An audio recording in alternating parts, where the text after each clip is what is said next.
मुझे तकलीफ पहुंचाया, जो मुझे तकलीफ पहुंचाया उसने अपनी अल्लाह को तकलीफ पहुंचाई। अल्लाह को जो तकलीफ पहुंचाएगा अल्लाह उसे पकड़ेगा। यूशिका नहीं याखुदहु, अल्लाह उसे जरूर पकड़ेगा। अल्लाह की पकड़ आएगी, अज़ाब आएगा, गिरफ्त में जाएगा। लेकिन उन लोगों को बुरा भला कहने से ना उनके अज़ाब में ज़्यादती होती है, ना हज़रत हुसैन हज़रत हसन इब्न मुआविया पड़ता है।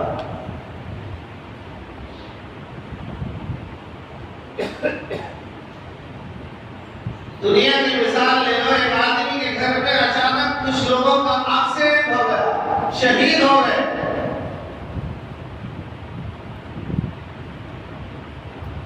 अब उनसे बोले कि क्या भयानक हादसा था, कितने खतरनाक तरीके से मर गए, मारा गया।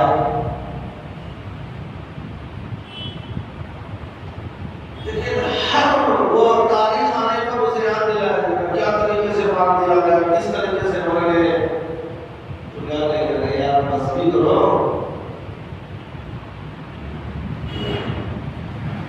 हमारे जख्मों पर नमक क्यों छेड़ रहे हो।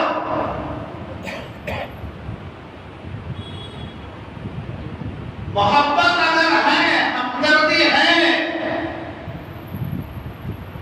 तो अपने अमाल को देखो।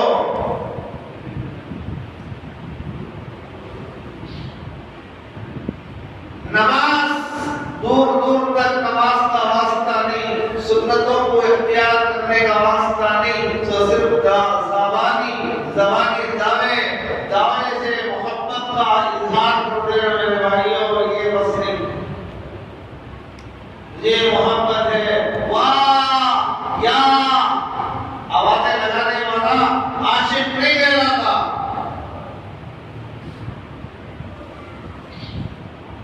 तो आज क्या हो रहा है, हज़रत हुसैन रज़ी अल्लाह अन्हु को जिन्होंने शहीद कर दिया उनकी सजा हो रही है, लेकिन जिन्होंने नाहक सताया मारा, उनको बुरा भला कहते हज़रत अमीर मुआविया रज़ी अल्लाह अन्हु सहाबी है, उन पर भी लानत कर देते।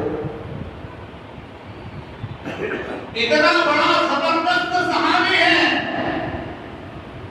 जिब्रील आए, कहने लगे या रसूल अल्लाह मुआविया से आप काम लो, इसलिए जो बड़ा दियानतदार आदमी है, जिसकी दियानत की शहादत जिब्रील दे रहा है, उसे हमें अपनी गंदी ज़बान से क्या दिल में आ रहा हो सोचना भी चाहिए। हज़रत मुआविया सहाबी,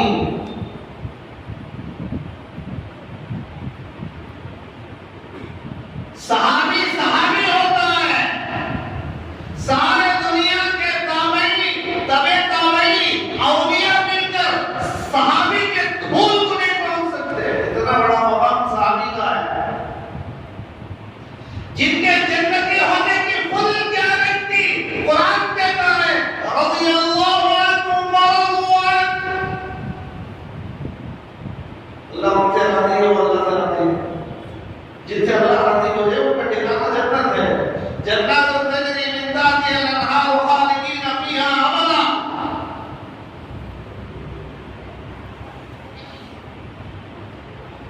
सहाबी हज़रत मुआविया। दूसरा वही कुरान के लिखने वाले कातिबे वही।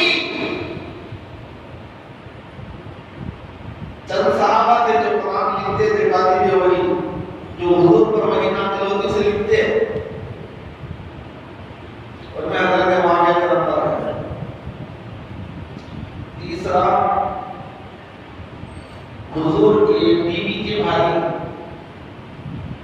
जिसे आज हम अपनी ज़बान में साला बोलते, हालांकि गाली है ये लफ्ज़। बोलना तो चाहिए निस्बती बराबर, मेरे निस्बती भाई, यानी मेरे बीवी के भाई। लेकिन जो लफ्ज़ आज हम इस्तेमाल कर रहे हैं उनके लिए वो गाली है, समाज में गाली है, गाली के लफ्ज़ भी इस्तेमाल कर रहा है।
हाथ में झंडा आने के बाद खिलाफत हो जाएगा, कामयाबी कदम छूमेगी। सुबह में अल्लाह के रसूल ने फरमाया अली कहाँ है? कहा या रसूल अल्लाह बीमार है, आंख आ गई है, आंसू में चश्म हो गया है। कहा लाओ, लाया गया। अल्लाह के रसूल ने कहा क्या हुआ? आंख खराब हो गई, देखने के काबिल नहीं। ले लो झंडा, अल्लाह तुम्हारे हाथ पर खैबर को फतह देगा। या रसूल अल्लाह मैं तो देखने के भी काबिल नहीं हूं, मेरे आंख से पानी आ रहा है, मैं क्या पता करूंगा? अल्लाह के रसूल ने अपने दहन से, अपने मुंह से लुआब निकाला, हजरत अली को यूं लगाया, उंगली वापस लाने से पहले आंख ऐसी हो गई तो यार बीमारी नहीं थी।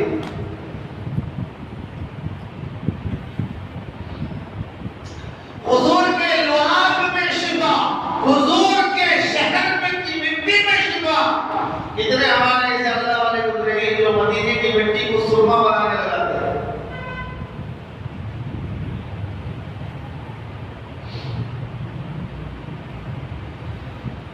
और बाद लोग थे, अब तो वहां तक नहीं पहुंच सकते। इतने ऐसे अल्लाह वाले हैं जो मदीने में जिंदा कुछ नहीं जाते, कदम रखते रुकू कर रही मुस्तफा, जहां कदम रखे वहीं का कदम बढ़ जाए। अदब की इंतहा। तो अल्लाह ने इस महीने में खैबर फतह हुआ, यहूदियों का इखराज हुआ, जज़ीरतुल अरब से दुश्मनान इस्लाम को भगा दिया गया। और एक वाक़या पूछा इसी महीने में मुहर्रम जंग कादसिया, मदीने वालों की ईरान वालों से जंग थी, सुपर पावर ताकत, सारे असलिया, सारे एटम मौजूद हैं। कितने लोग हैं? तारीख गवाह है 2,10,000 लोग थे ईरान में। इधर मदीने से 30,000 मुसलमान। इस्लामी तारीख देखो मेरे भाइयों,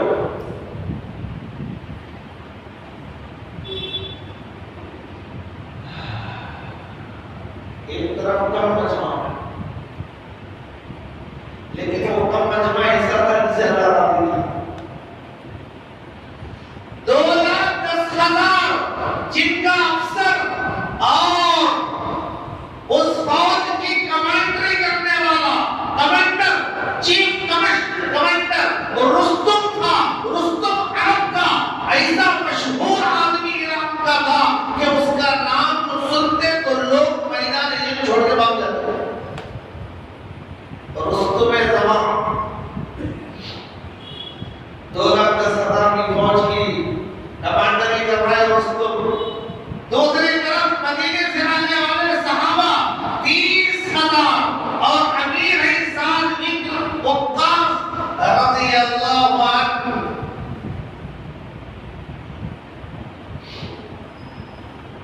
मुकाबला हुआ, 600 सहाबा शहीद हो गए कादिसिया में। हिम्मत नहीं हारे, मुकाबला चलता रहा। अल्लाह के थे, अल्लाह को राजी करने के लिए जान की, माल की, तन की, मन की, धन की कुर्बानी पेश कर रहे थे। लोग नहीं चाहते थे, रिया नहीं चाहते थे, शोहरत नहीं चाहते थे, माल के हरीस नहीं थे।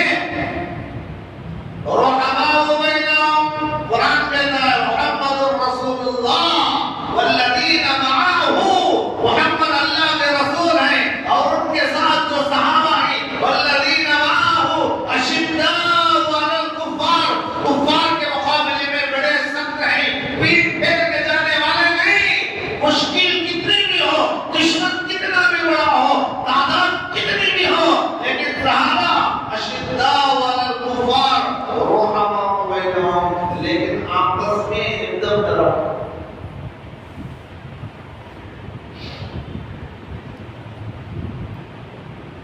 600 सहाबा शहीद हो गए, लेकिन भागे नहीं। इधर हजरत उमर मदीने के अंदर हर दिन मदीने से बाहर आकर खबर के बारे में कि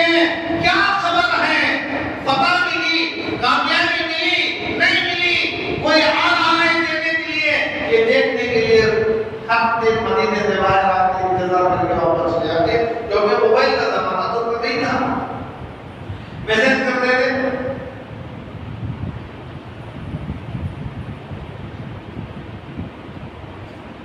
इस आखिर अल्लाह ने मुसलमानों को दिया, किताबों में लिखा है जिसके नाम से लोग लरसते थे, मुसलमानों ने रुस्तुम को मैदान में फील्ड में भगा भगा कर कत्ल कर दिया। जिसके नाम को सुनकर लोग मैदान खाली कर देते थे। अल्लाह साहब ने वक्स में इमाम को भेजा, जाओ मदीने में अमीरुल मोमिनीन को खबर करो, अल्लाह ने कामयाबी दी। खबर सुनाने के लिए आया, हज़रत उमर पहले से इंतजार में, देखो कोई दूर से आ रहा है, समझे कोई खबर आ रहा है, हर दिन आ रहे थे। जब करीब पहुंचा हज़रत अमीरुल मोमिनीन उमर फारूक रज़ियल्लाहु अन्हु, भाई कौन हो, क्या कहने आए हो? कहा अमीरुल मोमिनीन, जगह कादिसिया से आप खबर देने के लिए, कामयाबी की खबर सुनाने के लिए आ रहा हूं। ये कहकर पीछे उतर रहा था, अल्लाह जवाब देना नहीं, घोड़े पर बैठे रहो। घोड़े पर बैठे बैठे जंग की सारी मंजरकशी मुझे सुनाओ, सारी रुदात, सारी कारगुजारी, सारे हालात, मुकाबला कैसे हुआ, क्या हुआ, सारी तफसील मुझे सुनाओ। घोड़े पर बैठे रहो। और खलीफा बादशाह 22 लाख मुरब्बा किलोमीटर का बादशाह घोड़े की नकील पकड़कर चलती ले जा रही, और गुलाम बैठकर पूरी दास्तान सुना रहा है, यहां तक कि मस्जिद नबवी आ गई।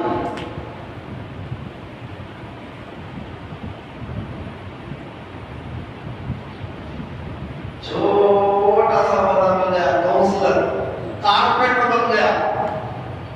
अब उन्हें किसी को इंसान नहीं समझता नहीं। छोटी मस्जिद का जिम्मेदार बन गया। अब उसने कहा 22 लाख मुरब्बा मील का हुक्मरान, जिसके नाम पर बड़ी बड़ी सुपर पावर ताकतों में जलजला आ जाता है, जिस रास्ते से उमर गुजरता है, शैतान के अंदर ताकत नहीं कि वो रास्ते को इख्तियार करे।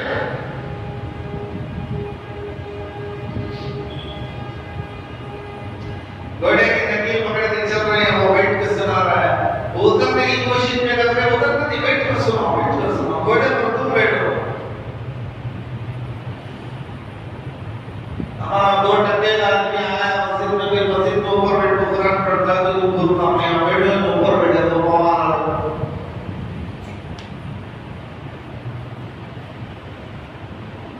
इतना बड़ा आदमी बैठे तो मुझे सलाम भी नहीं करा। हमारा हाल अपना जायजा लो, इधर देखो सहाबा जिनके बारे में कुरान तारीफ कर रहा है, पैदा करने वाला जिनकी तारीफ कर रहा है।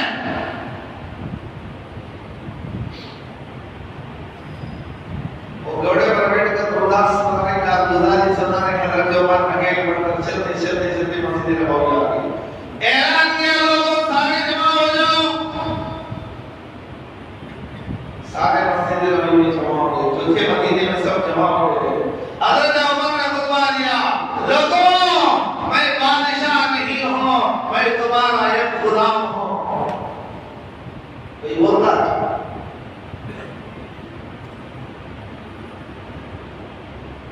मैं बादशाह नहीं हूं, मैं तुम्हारा एक गुलाम हूं, एक छोटा सा गुलाम हूं, हम सब अल्लाह के गुलाम हैं। खलीफा मुझे इसलिए बनाया गया, खलीफा इसलिए बना हूं,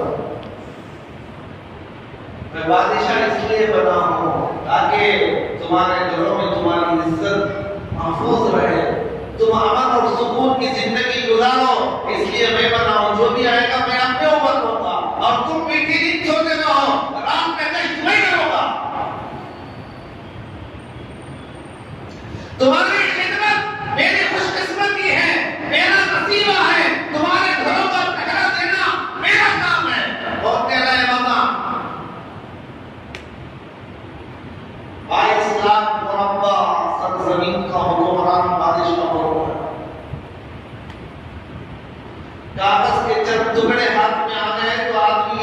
ठिकाने पर नहीं रहती।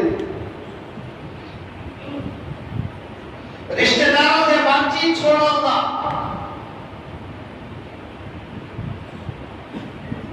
एक अच्छा महल बना लिया तो करीब उसके नजर में इंसान ही नहीं।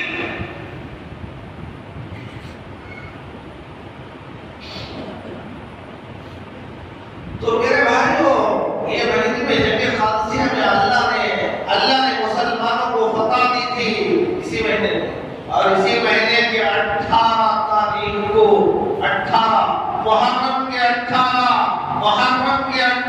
तारीख को हजरत मुआविया रज़ियल्लाहु अन्हु को दिमश्क का गवर्नर बनाया गया, और मुहर्रम की 21 तारीख को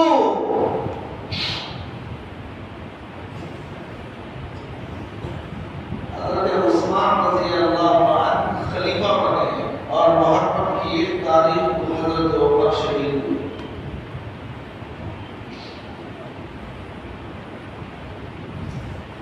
बेशुमार फज़ाइल इस महीने में, बेशुमार। हुजूर का आखिरी वक्त है, सकरात की हालत, बीवी की है, बेटी की है, भागते भागते 2 बच्चे अंदर आ गए, हजरत हसन, हजरत हुसैन। हुजूर का जब इंतकाल हो रहा था, हजरत हसन की उम्र 8 साल थी, हजरत हुसैन की उम्र 7 साल थी। हजरत हसन कहते हैं, मैंने 5 नमाजें पढ़ना अपने नाना से सीखा।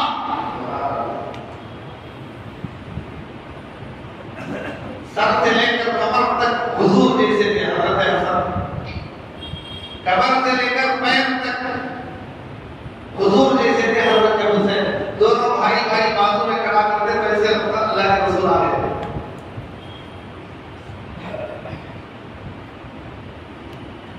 दो बच्चे आ गए, आखिरी वक्त है हुजूर का। हजरत फातिमा लाडली बेटी अल्लाह के रसूल ने पूछा, या रसूल अल्लाह, आप मेरे बच्चों से इतनी मोहब्बत करते हैं, इतना प्यार करते हैं, आप बताओ मेरे बच्चों को तुमने विरासत में क्या छोड़ा?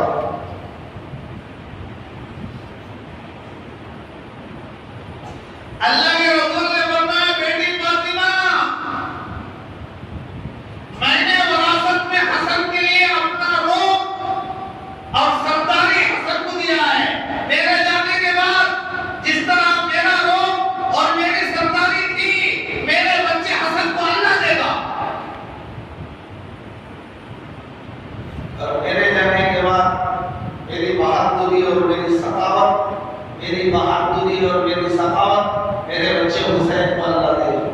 मेरी बहादुरी और सखावत हुसैन को मिलेगी, मेरा रूप और सरदारी हसन को मिलेगी। हमें विरासत में तो खाली माल वो समझते थे, कितने गाड़ियां छोड़ा, कितने बंगले छोड़ा, कितने बीवियां छोड़ा, कितने बच्चे छोड़ा, क्या छोड़ा, यही विरासत। अच्छे अखलाक को कोई विरासत नहीं समझ रहा है। इसलिए बाप मरने के बाद 40 दिन के बाद कोई खबर पर भी नहीं जाता, मारते अपने के बाद कुत्ता पेशाब कर रहा है, गोला खोद रहा है, क्या हो रहा है तो ही नहीं रहा है। साल में बरसी करेगा, कभी बाप पर दरूद पढ़ के, फातिहा पढ़ के भेजने के लिए जाएगा नहीं। क्यों? खाली विरासत में माल मिला है, इंसान नहीं बनाया गया, अखलाक नहीं बताया गया, अखलाक नहीं सुधारा गया, खाली माल माल माल माल।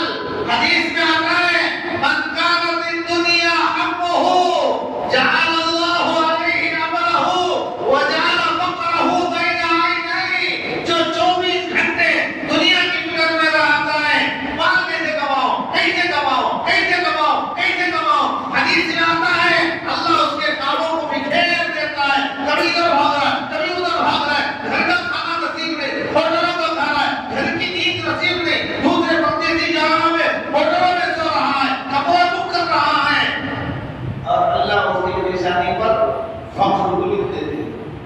कितना कमाए हम लोग कहाँ है बात, लेकिन सारा दिन कमाने की चक्कर में रहता है, कभी उधर जा रहा है कलेक्शन आना है, कभी उधर माल देना है, सारा दिन दुनिया दुनिया दुनिया दुनिया दुनिया, लेकिन हासिल कुछ नहीं, कमा रहा है, पैसा आ रहा है, लेकिन मालूम नहीं कहाँ जा रहा है, बोलते नहीं आता पैसा आता, कमाती बिजनेस भी अच्छा कर रहा, पैसा भी अच्छा आता, लेकिन खर्चा नहीं, कहाँ जाना मालूम नहीं।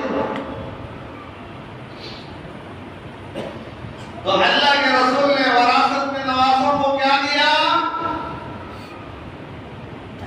हज़रत हुसैन कहते हैं मैंने 5 वक्त की नमाज नाना से सीखी, 8 साल का बच्चा।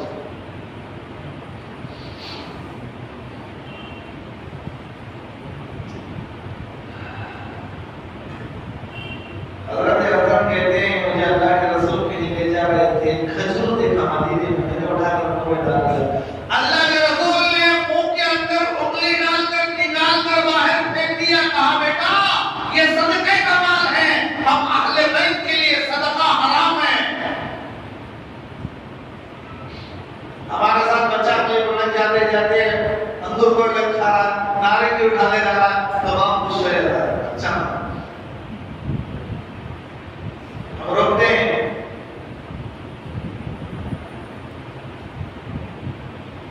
बच्चा कोई चोरी कर रहा है, मां पूछ जाती है क्या चला है मेरा बच्चा, सबके आंखों में धूल झोंक कर चीज उठा के आ गया।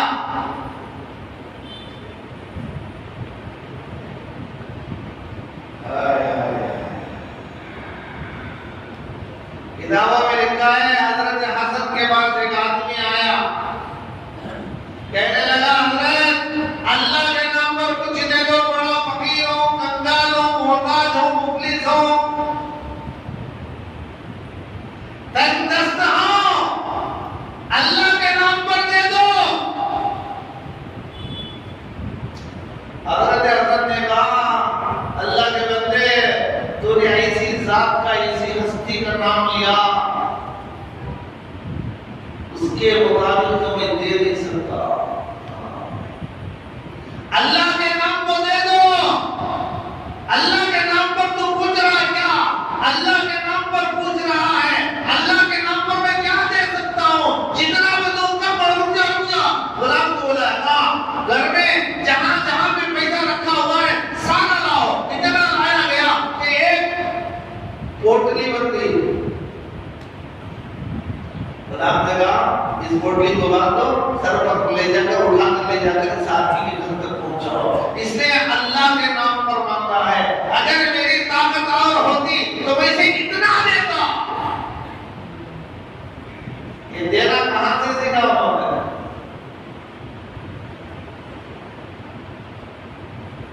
कितने बार मस्जिद के मसाजिद से मैंने कभी 10 रुपए निकालना मुश्किल था मेरे जेब से।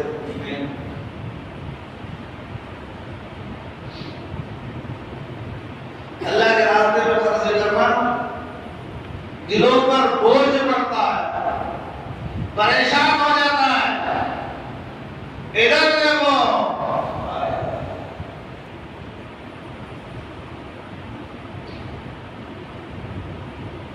अल्लाह के रसूल ने सखावत सिखाई थी। हज़रत हसन ही के बारे में वाक़या लिखा है, एक बाग से गुजर रहे थे तो देखा एक नौकर गुलाम रोटी खा रहा, मजदूर आदमी है, गुलाम बाग की निगरानी करने वाला, बाग मां माली नौकर, करीब में कुत्ता बैठा, एक रोटी ये खाता, एक रोटी कुत्ते को डालता, एक रोटी ये खाता, एक रोटी कुत्ते को डालता, एक रोटी ये खाता, एक रोटी कुत्ते को डालता, यहाँ तक में ये एक वो, एक वो, आधी कुत्ते को आधा खाता। जब खाने वाले हुआ तो खा के वहां से चला गया। हज़रत हसन जाकर कहने लगे अल्लाह के बंदे तू कौन है? कहा मैं इस बाग का मालिक, मैं इस बाग का नौकर हूँ, काम कर रहा हूं। ये बात अब्बास बिन उस्मान का है। तो हज़रत हसन ने पूछा भाई एक दो रोटी कुत्ते को डाल देता बस खा, और तू पेट भर खा लेता, एक तू खाता है, एक कुत्ते को डाल रहा है, एक तू ले कह रहा है कुत्ते को डालो है, आधी रोटियां तो कुत्ते को दे दी और आधी तू खाया, एक तो रोटी कुत्ते को डाल तो बकरिया तू खा लेता, तू ऐसा क्यों किया? उसने कहा हजरत जब तक ये कुत्ता मेरे शरीर पे जाता वो मेरा पड़ोस है, पड़ोस का हक बनता है कि पड़ोस को पेट भर खाए। अल्लाह के रसूल ने फरमाया ला युमिनु अहदुकुम वल जारु जाइदुन फी जंबी, वो आदमी मुसलमान नहीं हो सकता जिसका पड़ोसी भूखा कर रहा है और मजे कर रहा है। अब सब अपना जायजा लेकर देख लो हमें कितने पानी मिले, खाली वाक़ई सुनाना नहीं, अपना जायजा भी लेना है, अपनी जिंदगियों में गौर भी करना है हमारा हाल क्या है और उनका क्या हाल था।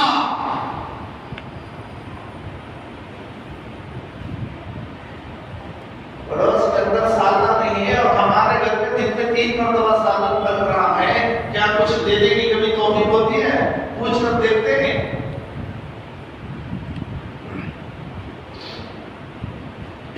तो गुलाम कहता है कि जब तक कुत्ता मेरे शरीर पे डाले वो मेरा पड़ोस है, मैं उसे आधा पेट कैसे दे सकता हूँ, उसे एक रोटी कैसे देके खामोश रह सकता हूँ, वो तो मेरा पड़ोस है, इसलिए आधा मैंने खाया आधा कुत्ते को खिलाया। हजरत हसन वहां से चले गए, सीधा बाप के मालिक अबान बिन उस्मान के पास गए, कहने लगे अबान वो बाप मुझे बेचोगे?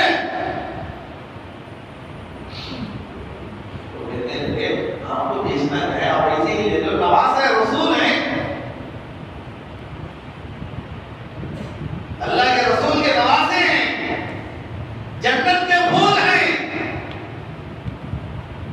जो उनसे मोहब्बत करेगा अल्लाह उनसे मोहब्बत करेगा। ये फज़ाइल सहाबा ने सुन रखा था, ये फज़ाइल होते होते होते क़यामत तक हम तक पहुंचेंगे। हज़रत अहमद नहीं मुझे फ्री में चाहिए, कीमत पर, गुलाम भी बेचना है बाप भी बेचना है। हज़रत ले लो, दे जाओ, नहीं पैसे लो।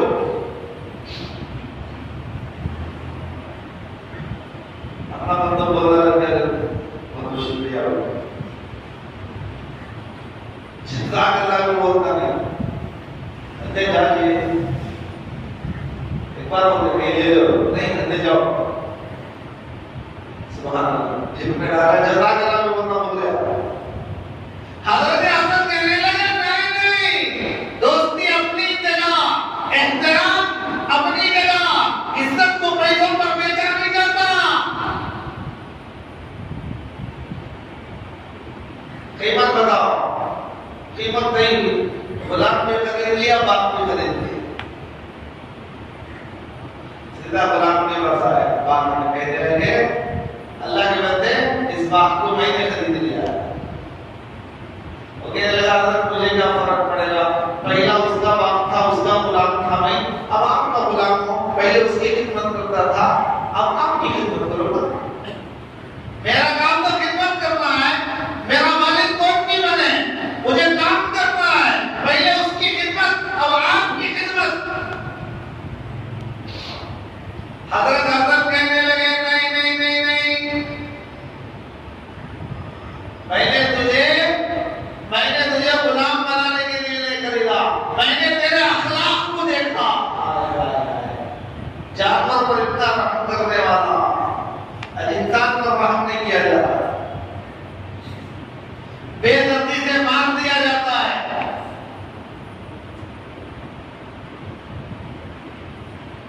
तो तेरे अखलाक को मैंने देखा, मैंने बाप भी खरीदा है और तुझे भी खरीदा है, अल्लाह गवाह है, आज से तू आजाद है और ये बात तेरे लिए हदिया है।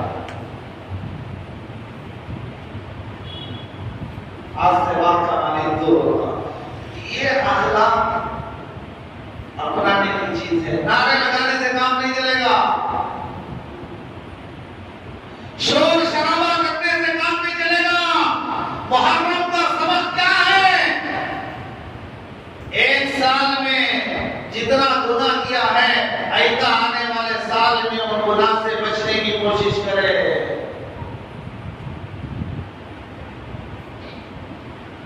नया साल शुरू हो गया, मैं नए कपड़े नहीं पहनूंगा, इससे कुछ नहीं होता। ये तो हिंदुओं का कसम है। घर नहीं बनाऊंगा, शादी नहीं करूंगा, फंक्शन नहीं करूंगा, खुशी का काम नहीं करूंगा। मेरे भाइयों, ये महीना तो बड़ा मुबारक महीना है, हमें मालूम नहीं है, हमारे अंदर गैरों के तरीके आ गए, हमारे तरीके ओले चले गए, उनके तरीके हम ले लिए। आज फजर में उठने वाला गैर है और 10-11 बजे दिन में उठने वाला मुसलमान है। जाओ गैरों के इलाके में जाओ, 5 बजे उठकर घर के सामने पानी डालकर घरों के अंदर व्यंजन वगैरह डालकर अपने काम में लगे रहते हैं। हमारे इलाकों में जाओ, रात के 2 बजे जाओ, जागते रहते हैं। फजर के 5 बजे जाओ, सारे महल्ले कब्रिस्तान बने रहते हैं। ये हमारा हाल है मेरे भाइयों। इसलिए फिक्र की बात है, सोचने की बात है, गम करने की बात है, कुछ बनाने की चीज है। आखिरत को तैयार, आखिरत की तैयारी करना है। अपने अखलाक को हज़रत हुसैन जैसे अखलाक बनाओ। दावे करने से काम नहीं चलेगा। हमें आले बैत से मोहब्बत है, तब तक फजर की नमाज भी नहीं आता। हमें आले बैत से मोहब्बत है, हसन और एक अंडा मार रहा है। हमें आले बैत से मोहब्बत है, इसका लिबास देखो, उनका लिबास देखो, इसके बाला देखो, उनके बाला देखो।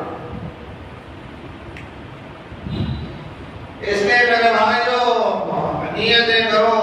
अल्लाह ताला ने हमें जितनी भी जिंदगी दी है, सही तौर पर जिंदगी हम गुजारने की कोशिश करेंगे। अहले बैत से सही माने में मोहब्बत करेंगे। हज़रत हसनैन से सच्ची और पक्की मोहब्बत करेंगे। अल्लाह के रसूल की सुन्नतों को दिलो जान से कबूल करके अमल करने की कोशिश करेंगे।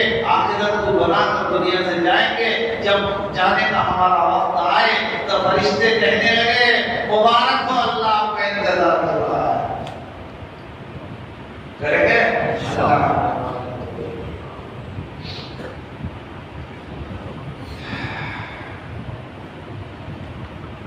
दो मसले सुनो। पहला मसला यह है, दांत से खून निकल रहा है। निकलता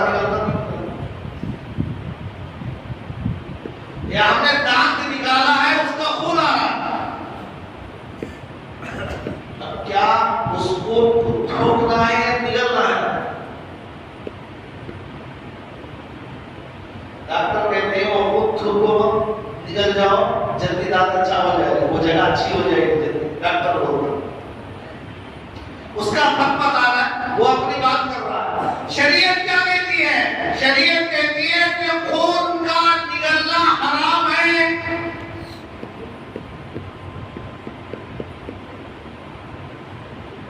टेस्ट चेक करने का रास्ता निकलती बंद हुआ, दाएं बाएं बदलेगी।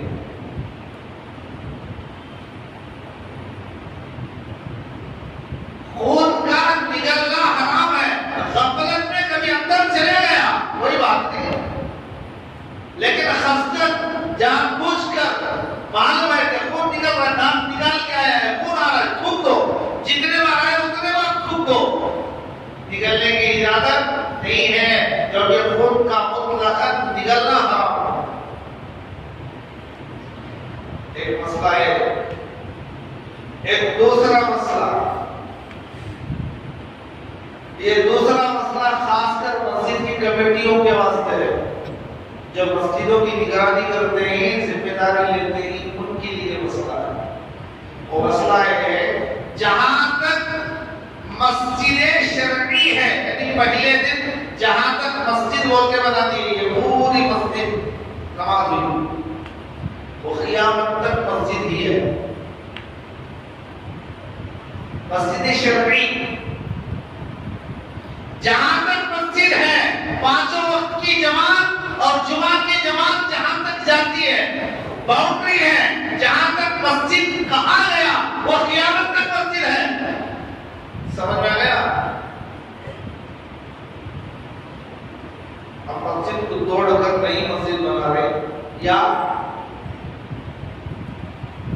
मस्जिद को बड़ा करने की कोशिश कर रहे हैं, तौसी का काम कर रहे हैं, तो वो पुरानी मस्जिद की जगह में हाउस बना दिया,